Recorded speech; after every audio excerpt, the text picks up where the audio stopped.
Boa tarde, ou melhor, bom dia, né? Que esse vídeo vai rolar durante a manhã, né?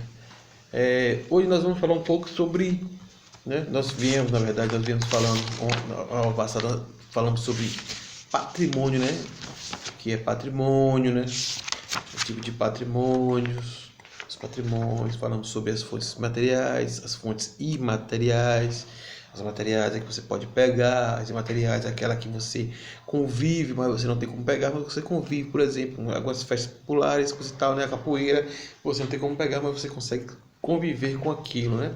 Também a gente falou sobre a questão dos patrimônios históricos culturais, né?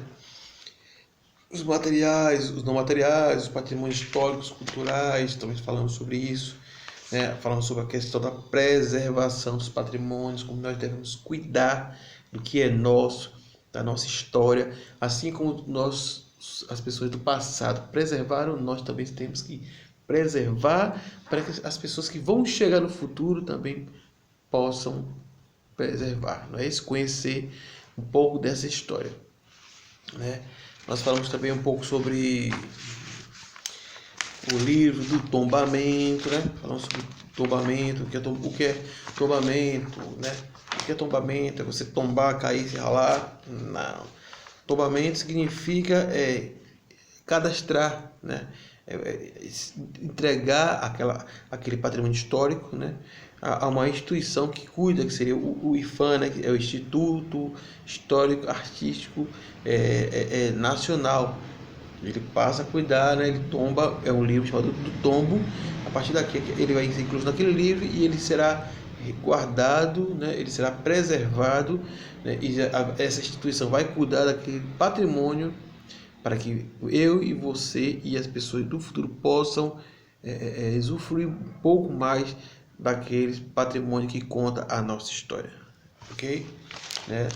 Mas você vê que para tudo isso existe uma história, né? E que história é essa? É que. Mas como isso é feito, né? O historiador, o que ele utiliza? Como é que ele utiliza isso? Por que a ciência faz isso, né? Por que a ciência? Porque a história se tornou uma ciência. Né? A arte de estudar, de aprender, né? A história em si, ela é uma ciência. A ciência que analisa os fatos, vestígios, né, da história do homem, da humanidade durante os anos. Então, existem ferramentas de tecnologia, né, tanto digitais hoje em dia, no dia de hoje, como também manuais, né, mas que fazem a alteração de tudo aquilo como o historiador trabalha, né. Interessante que se a gente parar para pensar aqui, né? A história, muitas vezes, muita história de ficção. A história de Turma da Mônica, a história de Cascão e tantos outros que vão aí afora. São histórias, mas ok. Mas é uma ciência, ela tem que justificar, ela tem que ser estudada para saber, para a gente chegar nesses fins e saber de fato o que aconteceu. E a história não fica só baseada nas questões de descoberta arqueológica, não. Existem coisas, né, de culturas, existem situações de culturas diferentes, de povos diferentes, que a história ela estuda, a ciência da história, ela pesquisa, ela estuda aquilo para saber o porquê aquilo acontecia. Aqui no livro, na página 400 404, eu vou ler uma história, vou dar uma palestra sobre a história que é muito famosa, mas muitas das vezes a gente não conhece a origem daquela história, ok? Vamos ler aqui. A história de Chapeuzinho Vermelho, né? Ela foi contada aproximadamente há 500 anos atrás, né? Ali na região da Europa, França, Alemanha, Holanda. Tinha muito essa história. Inglaterra também. Em alguns lugares é conhecido como a garota da capa vermelha ou a garota e o lobo mau. Também tinha esses nomes também.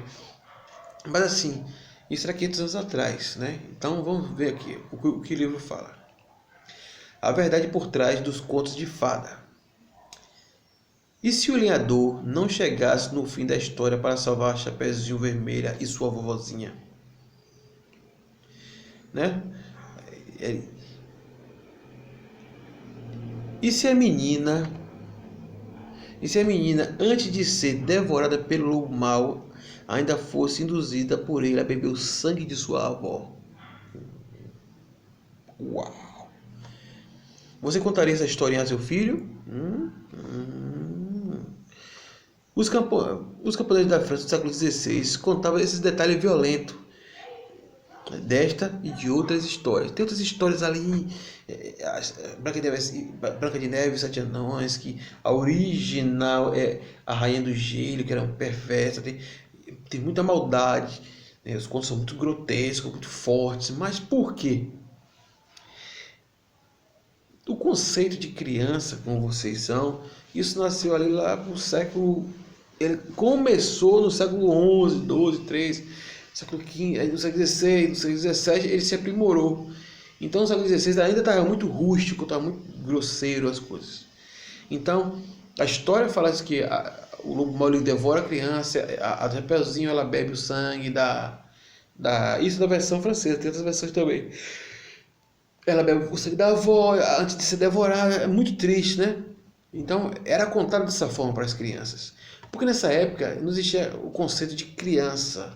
Para eles, criança, um menino, ele era um homem adulto. Ele se comportava, ele agia, ele era criado como um adulto pequeno. Era um adulto, era mais adulto pequeno. A menina, da mesma forma, ela era contida como se fosse uma criança, como se fosse uma mulher pequena. Então eles tinham essa visão dessa época. E por que esses contos eles eram transportados dessa forma grotesca, braba, assim? Por quê? Porque eles estavam educando os seus filhos da forma de acordo com a época. Esse período que está contando aqui era para que quando a criança ouvisse essa história, ela não quisesse, não inventasse de ir para a floresta sozinha, não queresse, não viesse querer sair à noite pela vila das florestas ali, porque existia animais ferozes ali. Então, consequentemente, poderia acontecer de um ataque e ser devorado.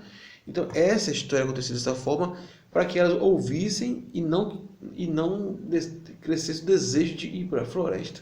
Porque acontecia muita tragédia nessa época entre choque de animais com seres humanos na floresta, né? Nessas vilas da Europa. Então, é por essa forma que a história de Chapeuzinho Vermelho era contada nessa narrativa grotesca e violenta. Hoje em dia mais não, né? Aí o lobo mau, aquela história, né? O lobo mau engana, aí devora a vovozinha, aí ele vai, se veste a roupa da vovozinha, aí quando ele vai devorar Chapeuzinho Vermelho, o caçador chega e mata o lobo. Só alegria. Porque o contexto é outro, a educação que vocês têm é uma outra educação. Você sabe mais ou menos o contexto em que vocês vivem. Já não é mais aquele contexto do passado. Então, isso aí. Mas como foi isso? O historiador ele teve que fazer a ciência da investigação. Ele teve que estudar o comportamento, né, daquela sociedade, né, como as crianças eram vistas, né, como eles entendiam o processo de educar seus filhos, porque a história era contada daquela forma. Então, tudo isso aí é feito para que chegue para essa forma que eu estou falando aqui a vocês, para vocês poderem entender como são as coisas e como elas acontecem, entendeu? Outra coisa interessante que acontece aqui é as formas que são elaboradas, né? As metodologias, o método. Os métodos, os métodos que a gente constrói ou elabora a metodologia é a forma que é a melhor forma de poder executar, né, tendo uma resposta correta do que está sendo feito. Ou seja, por exemplo, aqui ele fala aqui, ó, definição do objeto de pesquisa, né, como abranger os acontecimentos sociais, trajetória de pessoas, um filme, um livro, a construção de um prédio. Tudo isso são metodologia. Ali que você vai definir quem é aquelas pessoas, você vai pesquisar como foi criado aquele filme, aquele prédio, como foi escrito aquele livro. Então isso é um objeto de pesquisa, né? Você pode um recorte temporal do período a ser estudado. Você vai fazer um recorte temporal. a história do Brasil de 1500. Então a gente vai fazer um recorte temporal daquela época de 1500, o que estava acontecendo naquele período, e vai focar ali, vai procurar as fontes daquele período para saber o que acontecia ali, né? Por exemplo, quando os portugueses chegaram aqui no Brasil, eles estavam de roupa, eles estavam nus. Os índios achou estranho, os índios achou estranho, eu nunca vi uma pessoa com ele. O que é aquilo que aqueles caras estão vestidos? O que é aquilo que aqueles caras estão botando no corpo ali? Ulala, ulala. Já os portugueses iam dizer, rapaz, os caras estão tudo nu ali, eles estão descobrindo a nudez, isso é pecado, entendeu? Então tudo isso é estudado para saber o contexto e fazer o recorte da época que estava acontecendo, né? Saber assim também buscar fonte para pesquisa, né? As cartas, né? Tem a carta dessa época mesmo, a carta de Pero Vaz do Caminha, né? Quando o escrivão, quando ele chega no navio, ele vê aquela coisa, ele começa a escrever, ó, uma carta para o rei. Essa carta tem 11 páginas, ele vai escrevendo e ele vai falando tudo que está naquela carta. Ele fala do pé de árvore, da areia, ele fala dos índios sem roupa, com roupa, das pedras, das águas. Ele descreve tudo para o rei. Então, buscando essas fontes, você vai descobrir, assim como os historiadores vinham para cá, também as pesquisas, a arqueologia vai descobrindo arcos, flechas, vasos. Então, tudo isso é fonte de pesquisa. Vai pesquisando, vai juntando as fontes e vai descobrindo como as coisas se encaixavam, né? Elaborar as teses sobre a pesquisa. Por que o índio dava sem roupa? Qual o objetivo dele não dar roupa? E por que ele não conhecia a roupa? Será que não fabricava? Mas por quê? Então, essa síntese, você vai começando essas hipóteses. Ele gostava de roupa porque o Brasil era quente. Não, ele não usava roupa, ele não conhecia. Porque não tinha animal grande para ele fazer de pele. Então, essas hipóteses você vai encaixando, vai levando até chegar à conclusão de como eles viviam, né? Por que eles faziam aquilo ali. Aí você vai aqui e fala a elaboração a confrontação de resultados obtidos com outros estudos. Aí o cara descobre lá uma flecha de pedra, né, com bico de pedra, a outra com um bico de madeira. Você, poxa, mas por que essa flecha tem a ponta de madeira e essa tem de pedra? Por que assim? Aí você pega o estudo dele, quando você estuda, você vai procurar saber por que. Quando aí você vai descobrir, o bico de madeira é para animal do casco duro, que ele bate, entra, consegue perfurar. O de pedra é mais ou menos para pássaro, que ele bate, e aí bate, perfura o animal. Então, se não perfurar, deixa o animal tonto, a árvore cai. Então, tudo isso vai estudando e vai aprendendo, né? Você vai aprendendo com todo o processo da metodologia. Tudo isso é método, né? Outras coisas, né? Outra coisa interessante é sobre você vai descobrir artefatos, né? Quando a gente descobriu isso aqui, era um vasinho, foi descoberto ali em um sítio arqueológico, de uma cidade antiga. Aí ele vai estar enterrado no chão. Aí está enterrado. Aí o cara que descobre, ele marca o local. Aí depois ele vem com um martelinho bem pontinho, uma pontinha bem afiada, e ele fica assim, ó, batendo na lateral. Aí depois ele pega um pincel e ó, aí ele vai tirando, ele vai tirando até soltar, até ficar assim, para que ele possa pegar, levar para a área de laboratório e estudar e saber como aquilo foi feito, a que local que povo pertencia, se aquilo pertencia a uma casa, se aquilo pertencia a uma venda ou tanto faz. São os métodos que vão sendo descobertos, né, para saber se de fato acontecia. E muitas histórias, por exemplo, têm o seu porquê. Talvez os pais de vocês saibam, existia uma época que as pessoas diziam, se apontar para a estrela, vai dar verruga, mas por quê? Há muito tempo atrás existiam os judeus, eles estavam aqui no Brasil. E esses judeus, eles eram perseguidos pelos portugueses, principalmente, né? E muitos brasileiros. Então, o que acontecia? O judeu, ele sabia que sexta-feira dele, o sábado, a sexta-feira, era o dia de descanso. De sexta para sábado era o Shabat, o dia de descanso. Então, o judeu, o adulto, ele sabia que da sexta-feira, quando estava sexto dia se pondo o sol, ali era o dia de descanso dele. Ele não podia fazer nada com